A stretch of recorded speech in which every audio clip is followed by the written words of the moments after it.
Olá pessoal, eu quero fazer agora uma breve apresentação de plantas vasculares. Nesse caso a gente começa pela planta vascular sem semente, tá? Que a gente chama de Pteridófitas. Esse nome Pteridófitas, tá? Ele tem a origem grega de pteris, que quer dizer feto, tá? Então essa planta vascular, ela, ao contrário daquela planta anterior que era a briófita, né, a pteridófita já apresenta uma vascularização, ou seja, ela já apresenta um sistema de condução de líquidos, seja seiva bruta, que é a água, né, que vem juntamente com sais minerais, ou então a seiva elaborada, que é o que acontece como o produto da fotossíntese, tá? Ainda não tem sementes, a semente é um outro passo evolutivo que aparece nos vegetais. Então essa Pteridófitas, de ptério que é feto, há uma identificação com o broto, né? O broto da planta jovem semelhante a um feto, então esta é a designação do nome. Então, elas não formam sementes ainda, né? Mas já são traqueófitas. Então, reparem bem numa situação que é sinônimo, né? O traqueófita, tá? É vascular. Traqueófitas porque tem traqueias.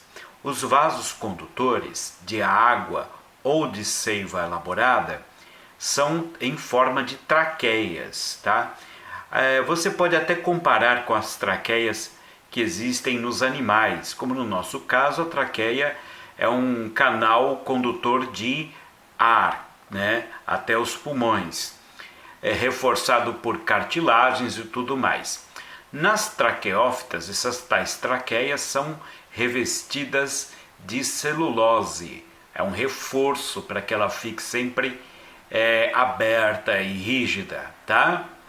Ok, outra informação importante é essa aqui, ó. Vamos chegar mais próximo para ver que o gametófito, que lembra gameta, ou seja, é a parte da planta que faz gametas, portanto está relacionado à reprodução sexuada, se desenvolve separadamente do esporófito, tá? O esporófito é o que faz o esporo, tá? Então o esporófito está relacionado à reprodução assexuada. Então você tem que ver que nessa planta o gametófito se desenvolve de um lado e o esporófito de outro, separado, não fazem parte da mesma planta, como acontece no caso das briófitas, tá? Nas briófitas, o esporófito está em cima do gametófito. Nas pteridófitas, o gametófito é uma planta, o esporófito é outra planta. O exemplo que a gente costuma usar para estudo é o caso das samambaias e das avencas, tá? Existem outros grupos, mas nós vamos pegar a samambaia como um exemplo, porque é o que está mais frequente no dia a dia da gente. Então fica fácil da gente estabelecer relações entre ambas, tá? Então vamos começar pela apresentação da planta em si, tá? Então vamos pegar aqui, baixar um pouquinho, pronto. E agora a gente vê aqui a planta. Então aqui uma samambaia com sua folha composta, né? E formada de diversas folhinhas menores, que são chamadas de folíolos, tá? Então o que acontece? Esses folíolos, pelo menos em determinadas épocas do ano, na parte de baixo eles apresentam alguns grãozinhos de cor marrom. Esses grãozinhos né, são os esporângios. A gente chama de soros, tá? O conjunto dele é soro. Então, dentro de cada grãozinho daquele, existem alguns esporângios, tá? E dentro desses esporângios são formados os esporos, tá? Então, repara bem, o lugar onde se desenvolve o esporo é na folha, tá? E você sabe que a folha é a parte do vegetal que precisa estar com ele a vida inteira. Portanto, nós consideramos que o esporófito ele é duradouro, tá? Portanto, ele fica a vida inteira com a planta, ao contrário da briófita, tá? Que o esporófito era temporário. Aqui o esporófito é duradouro ou dominante. Isso quer dizer que a maior parte do tempo da vida daquela planta ela tem a parte do esporófito, tá? Outra coisa, o caule da maioria dos pteridófitos é um caule deitado, horizontal, tá bom? Alguns, como o samambaiaçu, por exemplo, é vertical, mas a maioria é assim. Bom, outra coisa, a raiz, então, elas podem se desenvolver ao longo de todo o caule dessa planta. Então, geralmente, o que você vê na parte de cima, o que você vê da samambaia são as folhas. Geralmente, o caule você não vê porque ele está paralelo, rente ao solo ou até enterrado, tá? Então, essas plantas, de um modo geral, elas apresentam duas novidades evolutivas.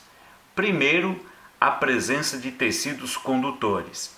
São os primeiros vegetais a apresentar algum tipo de tecido condutor, com tecido condutor de seiva bruta, né, e de seiva elaborada, tá? Outra coisa que também ele apresenta como novidade é a redução da fase gametofítica, ou seja, a fase sexuada onde se produz gametas, ela é a fase de menor tempo na vida dessa planta. A maior parte da vida da planta, ela tem desenvolvido o esporófito. O gametófito é o que só aparece na época da reprodução sexuada, ao contrário do que acontecia com as briófitas. Vejam, dê uma olhada lá no vídeo onde eu falo sobre as briófitas, que aí você vai entender melhor isso. Agora, vamos ver aqui outra característica importante, né? Os esporófitos apresentam dois tipos de tecido condutor. Então vamos falar do tecido condutor que eles têm, tá? Então vamos pegar aqui e identificar. Esse tecido condutor, ele aparece agora e ele não desaparece mais nos vegetais. Ou seja, é uma conquista evolutiva que não vai desaparecer mais. Todos os vegetais de agora em diante vão ter dois tipos de tecido condutor. Um deles é chamado de xilema, tá? Que uma palavra de origem grega que também quer dizer madeira. Também é chamado de vaso lenhoso, tá ok? Que transporta água e sais minerais, desde a raiz até a mais alta das folhas. E você tem o segundo tipo, que é o floema. O floema, tá? Ele transporta substâncias orgânicas, tá? Floema, de origem grega, significa casca. Isso é bom para você lembrar que o floema está sempre passando perto da casca e ela transporta substâncias orgânicas. Essas substâncias orgânicas, elas são fruto do trabalho da fotossíntese, que acontece em grande parte nas folhas, porque as folhas é que possuem a clorofila, tá bom?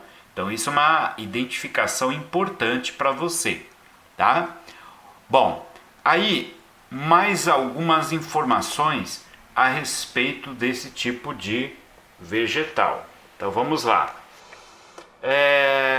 Aqui a reprodução ela pode ser assexuada por brotamento. Isso acontece de uma forma muito comum, inclusive é utilizada para replicação dos brotos quando você quer formar uma grande coleção dessas plantas. São plantas ornamentais, então é muito comum se fazer a plantação de brotos, tá?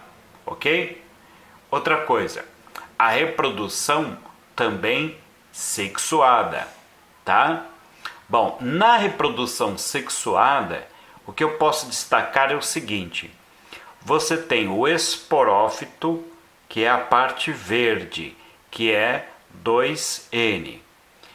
Esse esporófito, que tem as folhas verdes, desenvolve embaixo das folhas os esporângios, tá? Dentro dos soros, são aqueles pontinhos marrons.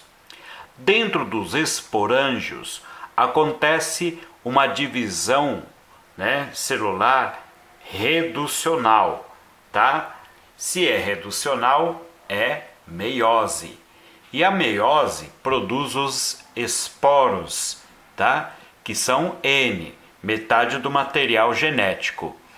Esses esporos saem das folhas, geralmente, quando as folhas são lavadas pela água das chuvas, tá? E aí esses esporos abandonam a planta mãe, caem no chão.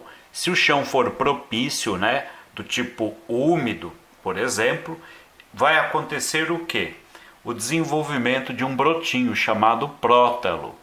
Esse prótalo, ele é haploide também, como o esporo. O esporo é haploide, o prótalo é o desenvolvimento do esporo, então ele também vai ser haploide, tem apenas metade do material genético. Então, gente, esse prótalo é que a gente chama de gametófito. Esse prótalo é um brotinho, ele é o gametófito, então ele só aparece na época da reprodução sexuada, tá? Esse prótalo, inclusive, tem uma diferença, né, do gametófito masculino e feminino da briófita. No caso da pteridófita, né, esse brotinho ele é hermafrodita, tá? Então ele tem no mesmo corpo, tá, uma parte, né, que fabrica o gameta masculino e outra que fabrica o gameta feminino e masculino, tá? Aí o que acontece? Nós vamos ver isso melhor na próxima aula, que é sobre a reprodução. Então esse prótalo, que é hermafrodita, ele tem uma fecundação, né, nele mesmo, uma espécie de autofecundação, em que ele produz o gameta masculino e o gameta feminino, os dois se encontram, acontece a fecundação e da fecundação nasce uma nova samambaia, que é o esporófito, ok? Então essa é a característica geral do esporófito. Na próxima aula eu vou explorar melhor esse ciclo reprodutivo, tá bom? Espero que você tenha entendido